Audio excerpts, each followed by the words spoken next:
Hello, नमस्कार। मैं आज आपके सामने बहुत ज़रूरी बातें शेयर करना चाहता हूँ। हमें अपनी गर्मी की छुट्टियों का कैसे इस्तेमाल करना चाहिए। हमें साल में एक बार महीने की गर्मियों की छुट्टियाँ मिलती हैं। इनका हम जो है कहीं न कहीं वेस्ट कर देते हैं, नुकसान कर देते हैं। लेकिन हमें इनको सही तरीके से इस्तेमाल करना चाहिए। जैसे हमें अपने जो हमारी वीकनेस है, जो हमारी जो कमज़ोरियाँ हैं, उनको सही तरीके से इस्तेमाल करना चाहिए। हर बच्चे के अंदर, हर इंसान के अंदर कुछ ना कुछ वीकनेस होती है, कमज़ोरियाँ होती हैं। उनको सही तरीके से यूटिलाइज़ कर सकते हैं इन छुट्टियों के अंदर। बच्चों के अंदर जैसे कोई ना कोई स्किल की कमी होती है। जैसे इंग्लिश के अंदर वो कमज़ोर होता है, कोई मैथ के अंदर कमज़ोर होता है, किसी का साइंस जो है वो कमज़ोर होता है, किसी की राइटिंग स्किल जो है वो बेकार होती है, किसी की रीडिंग स्किल जो है वो बेकार होती है।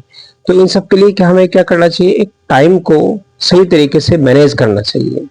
इन सभी को जो है कुछ ना कुछ 1-1 घंटा जो है वो टाइम को सही सही तरीके से इस्तेमाल कर लिया जाए, तो हम इन चीज़ों का पूरे साल यूटिलाइज कर पाएंगे। लेकिन यदि हमने इन छुट्टियों का बेकार में ऐसे ही बैठे बैठे टाइम पास करके और इधर उधर घूम के बर्बाद कर दिया, तो फिर हमें आगे पूरे साल जो है इस चीज़ को झेलना पड़ता है।